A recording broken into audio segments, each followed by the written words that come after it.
যে হ্যাঁ। আমরা যে একটু রিজিওনাল স্কলারশিপ গুলো যেগুলো নিয়ে, যেটা হচ্ছে ইউ মেনশন আর্লিয়ার, যে ইটালির রিজিওনাল স্কলারশিপ গুলো নিয়ে, এই রিজিওনাল স্কলারশিপ গুলো অ্যাকচুয়ালি কতটা বেনিফিশিয়াল একটা স্টুডেন্টের জন্য? মানে এটা কি একটা ফুল রাইট স্কলারশিপের মতো পাওয়ারফুল ভাবে কাজ করে কিনা? ইতালি নিয়ে আসে আমরা যদি দেখি, যখনই আমরা সোশ্যাল মিডিয়াতে আছি সবাই বলে যে হ্যাঁ এতগুলো টাকা পাবো, এভাবে পাবো। তো আমি আজকে জিনিসটা বলি।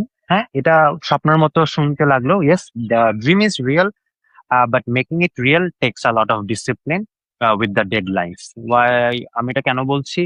আহ, এখানে সবচেয়ে বড় ব্যাপারটা হচ্ছে আমাদেরকে ডেডলাইন মেনটেন করতে হবে। হ্যাঁ, এবং ডেডলাইন মেনটেন করতে হলে আমি যদি বাংলাদেশে থাকি, সবচেয়ে বড় ব্যাপারটা হচ্ছে আমাকে আর্লি মুভার হতে হবে। আমাকে ফার্স্ট অ্যাপ্লাই করতে হবে, কারণ যেহেতু বাংলাদেশের স্বভাবতই প্রত্যেকটা জিনিস একটু লেন্দি হয়। হ্যাঁ, আমাদের কিছু জিনিস প্রসেস বেশি করা লাগে। তো আমরা যদি শুরুতে না শুরু করি, আমাদের আস্তে আস্তে দেখা যাবে একটু দেরি হয়ে যাচ্ছে। হ্যাঁ, এখানে কিন্তু এই স্কলারশিপটা হচ্ছে আমাদেরকে পেপার সাবমিট করতে হয়।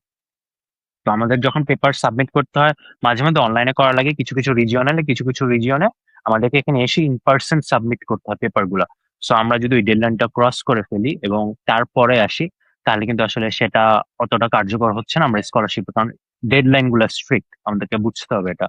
সো ইয়েস, আমার কাছে মনে হয় কেউ যদি শুরু থেকে শুরু করে, একটা রাশে না থাকে এবং সময় মতো ভিসা নিয়ে চলে আসতে পারে, ক্লাস যখন শুরু হয় সে তখনই ডেডলাইন থাকে, তখন যদি পেপার গুলো সাবমিট করে, yes, there is a high chance. Then আর কি পেপার সাবমিট করতে হয়? দেয়ার ইজ একটা স্পেসিফিক পেপার, সেটা হচ্ছে কনসুলার ডকুমেন্টস। বেসিক্যালি এখানে হচ্ছে যে ইনকাম সার্টিফিকেট আর ফ্যামিলি সার্টিফিকেটের একটা কম্বিনেশন হয় ডকুমেন্টেশনটা। এই ডকুমেন্টে হচ্ছে যে আসলে ওরা একটা প্যারামিটার দিয়ে জাজ করে যে কতটুকু আর্নিং হচ্ছে, ফ্যামিলি মেম্বার কতজন। যেহেতু আমাদের জিডিপি পার ক্যাপিটা এমনিতেই লো, আর যখন এটা বিডিটি থেকে ইউরোতে ট্রান্সফার হচ্ছে আসলে এটা লো হয়ে যায় অনেক। সো আমাদের স্কলারশিপটা পাওয়ার চান্সেস অনেক বেশি হাই থাকে। আমি যেটা অলরেডি মেনশন করলাম, টিউশন ফিস আমাদের নেই।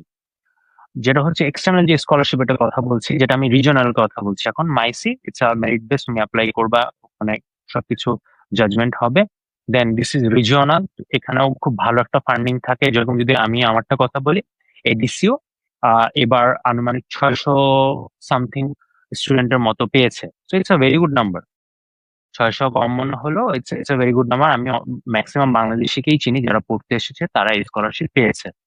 হ্যাঁ, তো ব্যাপারটা হচ্ছে যে আপনি স্কলারশিপ পেলেন। এখন এটার একটা বড় ব্যাপারটা হচ্ছে কি, যে জিনিসটাকে আমাদেরকে একসেপ্ট করতে হবে সেটা, যে স্কলারশিপটা রেজাল্ট কিন্তু আমি আগে পাচ্ছি না। আমি ভিসাতে চলে আসতেছে, আমার টিউশন ফিস নাই, ফাইন, বাট আমি এসে সাবমিট করছি, স্কলারশিপের রেজাল্ট আমি অক্টোবর, নভেম্বর, ডিসেম্বরে যে পাচ্ছি। হ্যাঁ, তো ব্যাপারটা হচ্ছে তো পরে পাচ্ছি। এই জন্য তখন মানুষের মাঝে একটা ডিলেমা থাকে, ভয় থাকে। বাট আমি বলবো যে আমি পেয়েছি, আমি আমার দেখা প্রত্যেকটা মানুষই পেয়েছে। সো আপনি যদি ডেডলাইনটা ঠিক রাখতে পারেন, দ্যাটস মোর ক্রুশাল, এবং ডকুমেন্টটা সুন্দর মতো জমা দিতে পারেন। আহ অ্যামাউন্টটা ভ্যারি করে অবশ্যই, এটা আমরা বলার কাজে বলি। হ্যাঁ, ম্যাক্সিমামটা হচ্ছে 8,000 ইউরো পার ইয়ার। এটাও ডিফার করে রিজিওনাল টু রিজিওনাল, বাট খুব বেশি না।